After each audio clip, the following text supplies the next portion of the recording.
India TV, आपकी आवाज। संजय राउत। देश की अर्थव्यवस्था उद्ध्वस्त करने का काम पाकिस्तान स्पॉन्सर्ड आईएसआई, अल-कायदा और उनके गिरोह हमेशा करता है। हिंदुस्तान की जो करेंसी है उनके नकली नोट छापकर चलन में लाकर हमारी अर्थव्यवस्था खत्म करने का षड्यंत्र हमेशा चलता रहा। लेकिन अब इस मामले में चीन भी पाकिस्तान से आगे निकल गया है। एक तरफ गलवान वैली में घुसकर चीन हमारी जमीन हड़प कर रहे और दूसरी तरफ हमारी अर्थव्यवस्था में सेंधमारी कर रही है।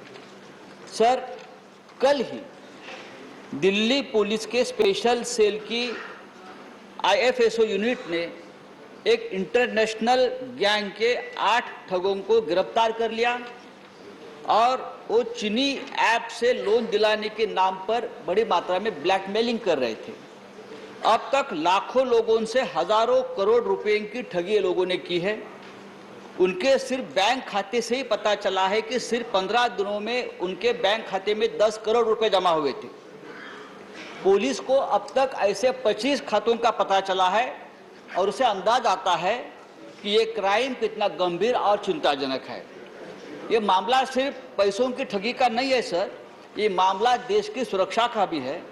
भारत में बैठे ऐसे सैकड़ों गैंग इस तरह से ठगी की रकम क्रिप्टो करेंसी में बदलकर चीनी नागरिकों को हांगकांग, दुबई और चीन में भेज रहे थे और साथ में हमारे देश के महत्वपूर्ण डाटा चुराकर भी वो चीन में भेज रहे थे।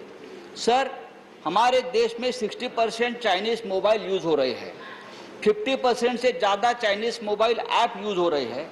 मोबाइल कंपनियों के अधिकांश पार्ट जो है वो चीन निर्मित कंपनी से भी आते हैं। कुछ ऐसे ऐप है जिसमें आसानी से लोन देने का या अन्य प्रलोभन की पेशकश की जाती है, लेकिन उसके माध्यम से ग्राहकों के फिनेंशियल डॉक्यूमेंट्स का गैर इस्तेमाल किया जाता है। आसान भाषा में बोले तो हर स्मार्टफोन यूजर पर अब चीन की भी नज़र आ रही है। सर, इसलिए मैं सरकार को एक रिक्वेस्ट करूंगा कि ये जो चीनी ऐप और ये जो लोन का मामला जो सामने आया है उसके बारे में सरकार ने कठोर चीनी से ऐप, नॉट ऐप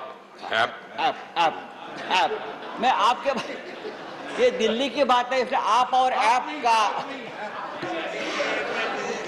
हो रहा है। सर, वित्त मंत्री जी बैठे हैं तो उसके लिए मैं कहूँगा ये बात बहुत गंभीर है और देश की अर्थव्यवस्था से जुड़ी है, इसलिए आप ध्यान दें।